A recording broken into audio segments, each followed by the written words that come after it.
உட்காந்தா எந்திரிக்க முடியல, எந்திரிச்சா உட்கார முடியல. 4 படி சேர்ந்தாப்புல ஏறி இறங்குனா கால் நொடுக்குந்து. அப்போ கண்டிப்பாக கால்சியம் டெஃபிஷியன்சி தானே. கால்சியம் மாத்திரை அள்ளி போடாமல் இந்த ஒரு லட்டு செஞ்சு வச்சுக்கோங்க. டெய்லி ஒன்று சாப்பிட்டுட்டு வந்தால் போதும். சராசரி மனுஷனுக்கு 1000 மில்லிகிராம் கால்சியம் தேவைப்படுது. அதுவும் பெண்களுக்கு 1200 மில்லிகிராம் தேவைப்படுது. இது எல்லாத்தையும் உணவுலேயே சரி பண்ணிட்டா மூட்டு வலி முதுகு வலிலாம் இருந்த இடம் தெரியாமல் போயிடும். அதுக்கு கருப்பு உளுந்தை நல்லா வறுத்து ஆற வச்சுக்கோங்க. வெள்ளை எல்லையும் நல்லா வறுத்து ஆற வச்சுக்கோங்க. அது கூடவே பாசிப்பருப்பு, பச்சரிசி, ஃப்ளேவருக்கு 4 ஏலக்காவையும் சேர்த்து நல்லா செவக்கிற வரைக்கும் வறுத்து ஆற வச்சுக்கோங்க. இப்போ இது எல்லாத்தையும் பேட்ச் பை பேட்சாக மிக்சர் ஜாரில் சேர்த்து அது கூடவே வெல்லமும் சேர்த்து நல்லா நைஸாக அரைச்சி இந்த மாதிரி ஒரு சேர கலந்து விட்டுக்கோங்க.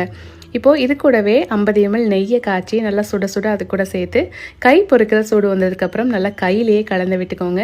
சின்ன சின்ன உருண்டைகளாக பிடிச்சிக்கோங்க. அவ்வளோதான், அருமையான கருப்பு உளுந்து லட்டு ரெடி. இதை டெய்லி ஒன்று சாப்பிட்டுட்டு வந்தாலே போதும். ஒரு மாதத்துலேயே உங்களுக்கு சூப்பரான ரிசல்ட்ஸ் கிடைக்கும். கண்டிப்பாக ட்ரை பண்ணி பாருங்கள்.